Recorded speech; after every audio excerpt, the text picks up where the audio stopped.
vichyssoise. It's supposed to be cold. Alfred is one of the most powerful characters in the cast. He's very loyal to Bruce. He's the one who knows the small child. He knows the child in Bruce. He's the only one who's ever been there and's been with him every step of the way. He knows how Bruce Wayne became Batman. He understands it, he accepts it, he's part of it. Certainly in the Tim Burton films, there was this wonderful, almost childlike simplicity to the Batman character. You know, I'm doing my stuff, and he has no idea how the phone bill's getting paid. You know, Alfred just takes care of all that stuff. A piece of Alfred that they don't really take into the movies, which is great in the books, is that he was a combat surgeon. Like, he was a guy during the war who would stitch people up like a medic.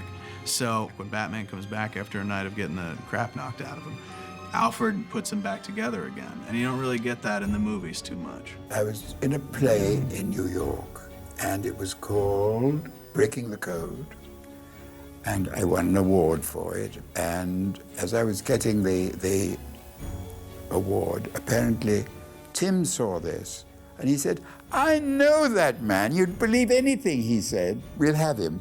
Then he asked me to play Alfred. And he was sweet because he told me about what he felt about Alfred, but very much encouraged me to have ideas about Alfred. It's going to be your idea of a servant who's totally honorable, totally straight, and totally square, you know? Tell her there's a big business deal came up. No, you know what?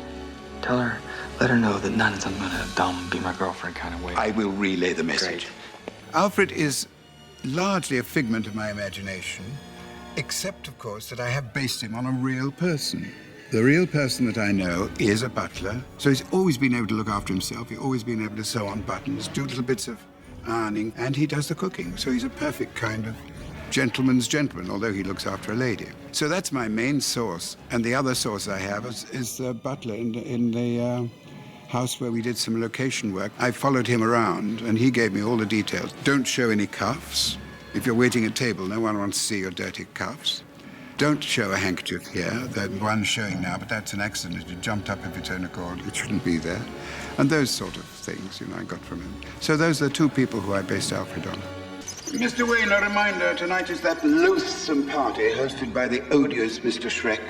May we RSVP in the resoundingly negative? Well, now then, the bond between Batman and Alfred, I think, is the fact that ever since he was a child, since he was a very small boy, he hasn't had a mother, he hasn't had a father. All he's had is an old-fashioned nanny.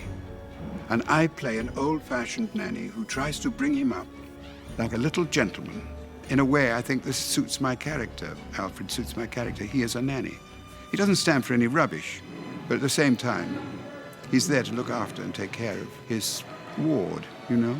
And there's a line in the script that I had that still gets the biggest response in an audience, the reference to the first film where Michael Keaton says, well, you were the guy who led Vicky Vale into the Batcave, which I knew from the first film drove everyone nuts. So I had some fun at Alfred's expense in that one. Once you've got the idea, you've got a rope to hang on to, then you can go anywhere, you know? And I felt that with Tim. We could go anywhere, you know?